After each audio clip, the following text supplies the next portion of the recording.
AP assembly ఎన్నికల్లో ఘోర వైఫల్యం తర్వాత వైసీపీకి షాకుల మీద షాకులు తగులుతున్నాయి. సీనియర్ నేతలు ఒక్కొక్కరుగా పార్టీని వీడుతున్నారు.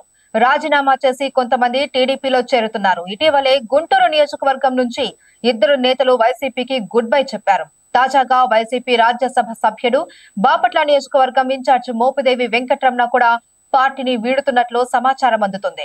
వైసీపీ చీఫ్ మాజీ సీఎం జగన్ కు అత్యంత సన్నిహితుడిగా పేరొందిన మోపిదేవి పార్టీని వీడనున్నారు అనే వార్తలతో పార్టీ శ్రేణులు ఒక్కసారిగా షాక్ కి గురవుతున్నాయి. ఆయన త్వరలో టీడీపీ గూటికి చేరాలి అని నిర్ణయించుకున్నట్లు రాజకీయ వర్గాల్లో ప్రచారం జరుగుతుంది. వైసీపీలో అంతర్గత విభేదాల కారణంగానే సీనియర్ నేతలు ఒక్కొక్కరుగా పార్టీని వీడుతున్నట్లు తెలుస్తోంది.